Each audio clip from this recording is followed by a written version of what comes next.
Vous écoutez l'épisode 40 du podcast La boîte à outils des parents, faire découvrir l'écologie aux enfants.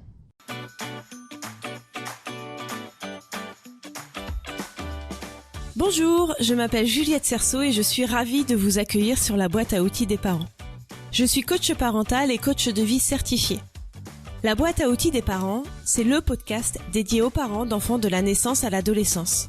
Chaque mardi, je vous donne des outils concrets, applicables facilement et immédiatement pour vivre une parentalité plus épanouie. Aujourd'hui, c'est le premier épisode de la boîte à outils des parents qui est un peu différent de d'habitude. J'ai une invitée. Je reçois Mélanie Courrière qui a créé, entre autres, le blog Faire découvrir l'écologie aux enfants. Mélanie, je suis ravie de te recevoir sur le podcast de la boîte à outils des parents. Alors dis-nous qui tu es. Bonjour Juliette, bonjour tout le monde. Alors déjà Juliette, merci de me recevoir sur ton joli podcast. Alors moi c'est donc Mélanie, je suis maman de 2 enfants et j'ai eu une véritable prise de conscience écologique à leur naissance. À ce moment-là, j'ai eu certaines remises en question qui ont été assez brutales. On a essayé de mettre en place pas mal de changements dans notre façon de consommer. Je me suis pas mal questionnée sur le modèle que j'offrais finalement à mes enfants. J'étais en quête de sens aussi dans ma vie professionnelle et je me suis rendu compte que j'avais une grande difficulté à finalement trouver les mots justes pour parler des problématiques environnementales avec mes enfants sans les angoisser. Et c'est là que j'ai donné aussi un tournant à ma vie. Donc j'ai tout quitté pendant le confinement, je me suis formée pour créer finalement les outils que j'aurais aimé trouver pour les sensibiliser avec bienveillance et surtout en s'amusant. Alors aujourd'hui, ma mission dans la vie, c'est de fournir aux parents et aux enseignants les clés qui vont les accompagner, qui vont accompagner leurs enfants dans la construction d'un monde durable, dans la bienveillance et en s'amusant. Alors pourquoi est-ce si important de sensibiliser nos enfants à la protection de l'environnement ? Alors on va peut-être commencer avec des chiffres que je trouve plutôt alarmants et après je vais vous donner des chiffres aussi qui vont être un peu plus rassurants. Mais déjà pour faire un petit électrochoc, il faut savoir qu'en un siècle et demi, la température à la surface de la Terre a augmenté de 1,2 degré. Alors ça peut paraître dérisoire, mais en fait c'est beaucoup parce que ça bouleverse tout l'équilibre qu'on a sur la planète pour les êtres vivants et plein d'autres choses. Et c'est un phénomène qui s'accélère en ce moment.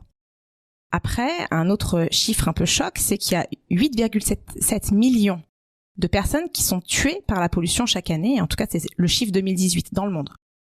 Donc c'est énorme, rien qu'avec les problèmes respiratoires, etc. Dans l'océan aussi, ça c'est quelque chose qui parle beaucoup aux enfants et aux parents, c'est que dans l'océan, il y a 5000 milliards de morceaux de plastique, sachant qu'on génère encore des tonnes et des tonnes de déchets dans les océans aujourd'hui. C'est un chiffre tellement grand que je sais pas à quoi ça correspond. On n'arrive même pas à se le représenter. Mais c'est énorme et c'est un chiffre qui tend à diminuer mais qui ne diminue pas encore terriblement. Et ça bouleverse beaucoup de choses, dont justement des problématiques sur les espèces vivantes. Et il faut savoir qu'une espèce vivante sur 8, donc qu'elle soit animale ou végétale, aujourd'hui est menacée d'extinction imminente. Donc ça veut dire qu'il reste peu d'individus dans les populations. Donc ça, les animaux, quand on parle d'animaux, souvent ça touche beaucoup les enfants, c'est quelque chose justement qui leur parle. Et c'est un chiffre qui est plutôt alarmant aujourd'hui. Alors un dernier chiffre, selon l'ONU, 5 milliards de personnes pourraient connaître difficultés d'accès à l'eau en 2050. Alors 2050, nous, ça nous paraît encore super loin. Il y a plein de gens qui me disent, mais en fait, je me sens presque même pas concernée. Mais en fait, moi, en 2050, quand j'essaie de raisonner à mon échelle, en 2050, ma fille aura l'âge que j'ai aujourd'hui. Donc elle sera en plein dans la construction de sa vie. Et nous, on a des problématiques environnementales aujourd'hui qui nous touchent. Mais eux, ils auront des problématiques environnementales qui sont encore plus sérieuses et encore plus graves, si on ne fait rien en tout cas, et si on les sensibilise pas dès aujourd'hui. Alors après, j'ai un peu paniqué tout le monde avec. Oui, merci. Avec des chiffres un petit peu alarmants, mais c'est exprès, c'est pour interpeller aussi. Il y a aussi des données qui sont encourageantes, qui sont rassurantes. Par exemple, on a remarqué qu'en 30 ans, depuis les années 90, on en parle quand même de plus en plus de l'environnement et on a beaucoup parlé des gaz à effet de serre. En 30 ans, sur les 30 dernières années, il y a moins 28% d'émissions de gaz à effet de serre. Donc c'est quand même quelque chose qui est hyper rassurant. On a beaucoup parlé du trou dans la couche d'ozone qui s'est résorbé de lui-même. Ça montre que finalement, quand on commence à passer à l'action, on peut faire évoluer les choses et que les choses changent dans le bon sens. Un autre chiffre, il y a 19% de notre consommation d'énergie aujourd'hui qui provient d'une source renouvelable. Donc ça montre aussi que les modes de vie évoluent petit à petit. Et c'est pareil, c'est un chiffre qui est en constante évolution. Il y a aussi 75% de pistes cyclables en plus depuis ces dernières années. Donc ça montre que on essaye en tout cas de pousser les gens à utiliser de plus en plus le vélo plutôt que la voiture. Et on a aussi plus 80% de collecte sélective depuis les années 2000. Donc on voit que les habitudes avec ces chiffres changent Et ça, c'est une super bonne nouvelle.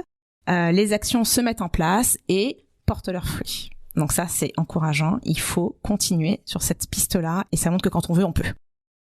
Donc voilà. Et tout ça pour répondre à ta question initiale, Juliette, pourquoi c'est si important de sensibiliser nos enfants si tôt, après tout, c'est que c'est leur génération qui va être décisive sur l'avenir de la planète. Et vraiment, ça va vraiment l'être. Et qu'en fait, nous, déjà, en tant que parents aujourd'hui, on a un rôle à jouer pour commencer à les sensibiliser, pour que quand ils auront l'âge de prendre de vraies décisions avec des décisions qui vont porter des fruits, ils aient toutes les clés en main pour le faire. Ok, alors moi j'ai froid dans le dos maintenant. Désolée. Donc comment ne pas tomber dans l'anxiété et comment faire en sorte que nos enfants ne soient pas anxieux par rapport à tout ça? Alors, l'éco-anxiété, c'est un sujet super vaste. Je vais essayer d'être brève. Alors, pour moi, déjà, l'éco-anxiété, c'est un état qui est normal. C'est un état qui nous prouve qu'on a conscience. On entre en conscience de ces problématiques environnementales. Et donc, du coup, c'est une bonne chose. Après, il faut faire la différence entre l'éco-anxiété qui va nous pousser à l'action et qui va être bénéfique et l'éco-anxiété qui va devenir pathologique et qui va, au contraire, freiner nos actions et produire l'effet inverse de ce qu'on cherche, en fait. Donc ça, il faut faire attention à ça. Après, moi, je suis persuadée que l'éco-anxiété peut avoir un rôle sur notre bien-être. Par exemple, pour prendre l'exemple de l'homme des cavernes, l'anxiété a eu un rôle sur son évolution, puisque quand il s'est rendu compte qu'il était en présence de bêtes sauvages, il a mis des choses en place pour lutter contre ça, le feu et des moyens défensifs. Et finalement, son anxiété l'a aidé à se protéger et à mettre des actions en place. Et donc, pour moi, l'éco-anxiété, c'est un petit peu pareil. Elle joue un peu le même rôle. Et alors, comment ne pas tomber dans cette éco-anxiété ? Alors déjà, pour les plus jeunes, il va pas falloir la créer, cette anxiété. Donc, il va falloir aborder un peu ces problématiques sous l'angle de la bienveillance, sous l'axe du jeu. Moi, c'est beaucoup ce que je fais avec les miens. Et il y a plein de moyens, en fait, pour les sensibiliser dans la bienveillance. C'est déjà de leur apporter des informations qui sont claires, mais aussi adaptées à leur âge. Il y a des choses qui sont, de toute façon, trop jeunes pour comprendre aussi, et qu'il faudra aborder plus tard. Et puis après, les sensibiliser déjà au quotidien, mais de manière super ludique, avec des petites activités, de quand on crée quelque chose avec un emballage, en fait c'est déjà un geste pour la planète parce que c'est un objet neuf qu'on ne consomme pas. Et il y a plein de petites choses comme ça qu'on peut mettre en place qui sont super simples. Et après avec les plus âgés, quand ils vont avoir un peu ce sentiment d'éco-anxiété, c'est normal en fait. Ils vont se rendre compte qu'on est à la fois victime et coupable. Donc c'est super dur, mais déjà il va falloir les rassurer, leur dire que c'est normal de traverser ces émotions-là. Et puis aussi de les apaiser. Et en fait, en apprenant à comprendre pourquoi et comment lutter contre ça, finalement, ils vont devenir acteurs. Et ils vont eux-mêmes lutter contre leur éco-anxiété parce qu'ils vont être acteurs de leur vie. Comment, nous, parents, peut-on aborder le sujet de l'écologie et de la préservation de l'environnement avec nos enfants ? Parce qu'après tout, ils sont petits et comprennent pas forcément tout. Alors, déjà, il faut qu'ils aient conscience. Parce que quand on est tout petit, on est hyper égocentré. On ne voit que soi et son monde proche. Donc déjà, il va falloir prendre conscience de notre existence et du monde vivant qui nous entoure. Et puis, je vous disais tout à l'heure, apporter une information claire et adaptée à l'âge des enfants est quand même capital et de nuancer leurs responsabilités. Et par exemple, tout simplement d'aller faire une balade en forêt, d'observer, d'écouter, de comprendre par soi-même ou avec des livres, déjà c'est un très grand pas pour parler d'écologie à nos enfants sans qu'ils s'en rendent compte. En fait, c'est avec des moyens qui sont à notre portée facilement et peut-être pas quotidiennement, mais... Quasiment. Ouais, quasiment, parce qu'à la maison, quand on fait du tri sélectif, on l'explique pas à nos enfants. Et en fait, c'est déjà un geste.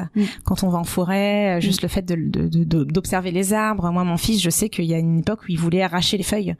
Et juste lui expliquer, en fait. Et ça, c'est tout simple. Mais finalement, il y a des choses même qu'on fait aujourd'hui et dont on se rend pas compte, tout simplement. Oui, c'est vrai. Ouais.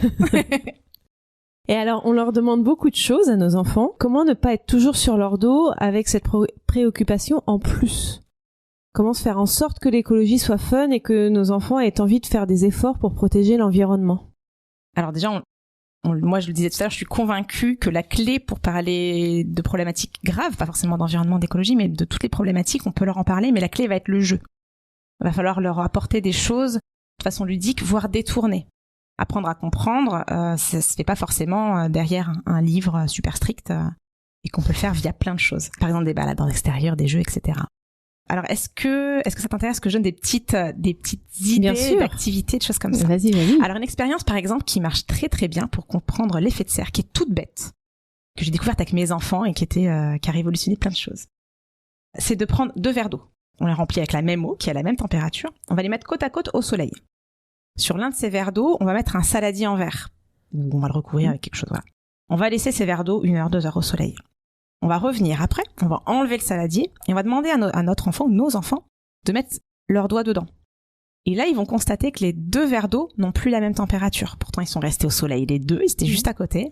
Ils vont se rendre compte qu'avec le verre d'eau sur lequel était le saladier, on va avoir une eau qui est avec une température plus élevée. Enfin, qu'on peut, en tout cas, sentir facilement. Et en fait, ça, c'est leur expliquer l'effet de serre, la pollution, qui fait l'effet de serre et qui va finalement contenir la chaleur autour de la Terre. Et voilà, donc là, on arrive à se représenter l'augmentation de la température à la surface de la Terre. Donc ça, c'est une expérience toute bête. Et c'est hyper parlant. Oui, et puis avec des choses qu'on a à la maison. Oui. Donc ça, c'est une première idée d'activité à faire avec les enfants toute bête. Une autre idée, quand on dit on va faire une balade dans vos forêts, on va observer. Moi, avec mes enfants, j'aime beaucoup faire des chasses aux couleurs. On prend une boîte d'œufs, on met on colorie le fond avec une couleur. On va en forêt et on essaie de trouver un élément qui va correspondre à chaque couleur. Et là, ils vont se rendre compte de la diversité, de la biodiversité, de la nature, qui est hyper riche, à la fois qu'il faut protéger, c'est-à-dire qu'il faut pas arracher, etc. Le but, c'est juste d'observer les couleurs. Et ça, c'est une activité toute bête, mais qui plaît aussi beaucoup aux enfants et aux parents. Après, lire des livres, tout simplement. Ça, c'est tout bête, mais il y a aujourd'hui beaucoup de livres qui peuvent parler de cette thématique-là. Et des activités, je le disais tout à l'heure, d'upcycling, c'est-à-dire de se dire, les enfants, ils aiment beaucoup faire des activités manuelles. Donc souvent, on se précipite dans les boutiques pour acheter plein de matériel. Et en fait, le matériel, on n'en a pas besoin. Par exemple, en ce moment, c'est la mode des cartes à gratter. Je sais pas si tes enfants... Oui. Voilà. Les miens aussi, ils adorent ça. Et en fait, un truc tout bête, c'est qu'on peut récupérer, par exemple, un emballage de paquets de gâteaux ou de paquets de céréales. On va soit prendre le côté cartonné, soit directement prendre le côté un peu plastifié verni avec de la couleur en dessous. Donc, s'il n'y a pas cette couleur, prenez le côté cartonné et on va le recouvrir avec plein de couleurs de pastel gras. On va totalement recouvrir la surface avec du pastel gras de plein de couleurs. Ou alors prendre directement le côté verni. Et ensuite, on va faire un petit mélange magique. 3 doses de gouache noire avec 1 dose de liquide vaisselle. On mélange tout. On tartine notre support, du coup, cartonné avec cette peinture. On laisse reposer quelques heures. Et quand c'est sec, on vient gratter avec un petit bâton, un petit truc un peu pointu. Et ça fait l'équivalent d'une carte à gratter et ça marche hyper bien. L'effet est le même que ce qu'on achète dans le commerce. Génial. Et là, les enfants, on leur explique, on en profite, on leur explique, tu vois, finalement, le fait de faire soi-même, on fait déjà un geste pour la planète parce que finalement, c'est un emballage qu'on aurait jeté à la poubelle directement au recyclage, qui resserre, qui a une deuxième vie. Et en plus, ça évite qu'on aille acheter quelque chose de neuf dans le commerce, qui a fait tourner des usines, qui a produit des emballages, etc. Donc là, en fait, rien que de faire ça, l'enfant, il comprend et il s'amuse. Après, ce que je disais aussi, observer les petites bêtes, comprendre que les vers de terre, faut pas les écraser, les araignées, enfin les vers de terre, ça aère la terre, les araignées. Moi, mon fils, il avait une peur bleue des araignées, mais je lui ai expliqué, mais tu sais, s'il y avait pas toutes ces araignées, les araignées sont des régulateurs de population d'insectes. S'il y avait pas les araignées, il y aurait beaucoup plus d'autres insectes, donc des moustiques et des insectes qui sont parfois embêtants. Et finalement, les araignées, mais faut pas les écraser, il faut les laisser vivre. Et alors, quand elles sont à la maison, moi je trouve qu'elles devraient vivre dehors. C'est ça. Mais pas chez moi. Non mais voilà, c'est ça. C'est qu'à ce moment-là, faut pas l'écraser, il faut la prendre, il faut la mettre sur le rebord de la fenêtre. Pas toujours évident. Voilà, je comprends. Mais en tout cas, les araignées sont hyper importantes. Et il y a plein de choses comme ça, les abeilles. En ce moment, on parle beaucoup des abeilles. Les abeilles, c'est passionnant à observer et leur rôle est aussi fondamental dans les écosystèmes. On en parlait aussi tout à l'heure, prendre le vélo plutôt que de la voiture. Les enfants, ça les éclate de se dire, je vais à l'école en vélo. Et c'est déjà un super geste. Et leur expliquer pourquoi. Et puis aller à la ferme, cueillir des fruits et légumes de saison et leur expliquer aussi pourquoi les légumes de saison qui sont produites localement c'est important, etc. Donc c'est des activités toutes bêtes, mais finalement qui sont hyper importantes et qui leur apprennent beaucoup de choses. D'accord. Et toi, tu as créé un abonnement. Alors explique-nous un peu, tu en parleras beaucoup mieux que moi. Alors moi, du coup, quand justement j'ai eu ma prise de conscience écologique avec mes enfants, j'étais à la recherche de solutions un peu toutes faites que j'ai pas trouvées, qui n'existaient pas à l'époque. Et aujourd'hui, maintenant que je suis lancée un peu dans cette activité-là, ce qu'on me dit souvent, c'est que les parents et les enseignants aussi, finalement, ils ont envie de parler de ça avec leurs enfants. Mais ils savent pas comment faire. Ils savent pas comment faire. Comme ils moi. ont pas le temps. Et même, des fois, ils ont pas les connaissances. Et moi, c'était mon cas il y a quelques années. Ils ont pas les connaissances. Et moi, en fait, donc, je me suis lancée, je me suis formée aussi. Et du coup, j'ai créé les outils que j'aurais voulu trouver il y a quelques années. Et c'est pour ça que déjà, dans un premier temps, j'ai lancé mon blog, qui regorge de pas mal de choses déjà quand on veut faire des choses avec ses enfants, des conseils, des activités, des explications ludiques et simples. Et il y a quelques mois, j'ai créé une offre qui est beaucoup plus structurée, qui se présente sous forme d'abonnement mensuel ou de kit, dans lesquels on va aborder chaque mois ou dans chaque kit, une thématique. Donc ça va être le réchauffement climatique, les petites bêtes, l'eau, l'importance de l'eau, les océans, etc. Et en fait, chaque mois, on va avoir des fiches ludiques et des vidéos pour comprendre comment ça fonctionne. Et ensuite, derrière, on va faire plein d'activités avec les enfants pour explorer, mais en s'amusant. Donc ça va être des activités manuelles un peu créatives, ça va être des jeux, des recettes, des constructions. Et après, chaque mois, on va trouver aussi un grand jeu. Donc par exemple, une chasse au trésor, ça plaît vachement aux enfants. Oui. Une chasse au trésor, un escape game, des enquêtes, des énigmes, des choses comme ça. Et donc voilà, et là, c'est tout prêt. Donc là, les parents, ils n'ont pas la contrainte de se dire, j'ai pas le temps, j'y connais rien, je sais pas quel mot utiliser. Tout est prêt. Il suffit de trouver le temps de le faire, en fait. C'est ça, et voilà. Ça, c'est facile. C'est tout. C'est le plus facile. Il faut se bloquer 1 heure par semaine, presque, en se disant, je sais pas, le mercredi matin, on fait ça. Et après, les enfants, le pire, c'est qu'ils vont avoir plein d'idées pour eux-mêmes développer et faire des choses par eux-mêmes. Mais le plus dur, c'est de se dire, je prends le temps de parler de cette thématique avec les enfants. Tout à fait. Ouais, mais en même temps, ça les occupe. Donc nous, on est contents quand nos enfants sont occupés. Et pour avoir essayé, j'ai constaté que mon fils, de lui-même, ensuite, il va dire, ah, c'était comme dans la vidéo, je fais ça comme c'était dans la vidéo. Ben oui, c'est chouette. C'est super, parce que c'est un super geste qu'il a appris, en fait. Ouais.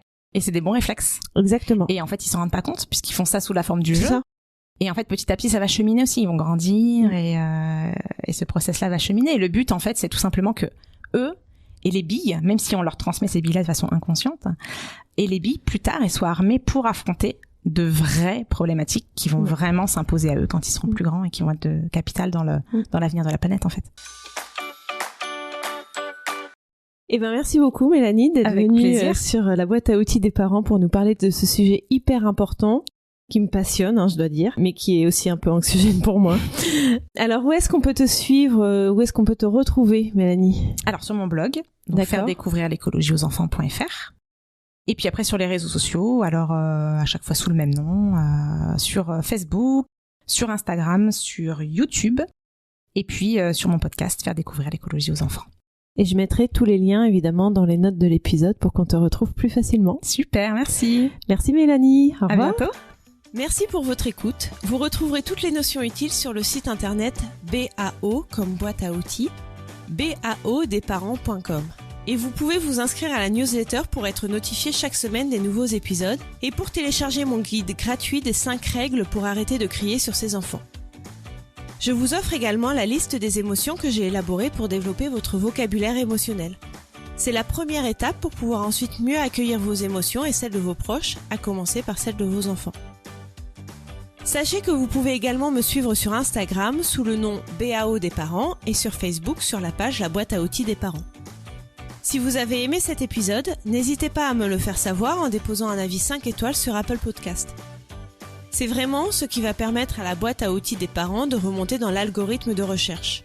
C'est donc le meilleur moyen de me soutenir et de permettre à d'autres auditeurs de retrouver ce podcast plus facilement. Enfin, et après j'arrête, sachez que si vous voulez vivre dès maintenant la vie à laquelle vous aspirez, je propose un accompagnement personnalisé, peu importe votre besoin, que ce soit dans votre vie familiale, professionnelle, personnelle ou même sentimentale. Je vous offre un rendez-vous découverte de 30 minutes qui est gratuit et sans engagement. Vous trouverez toutes les informations sur mon site internet baodesparents.com. À mardi prochain!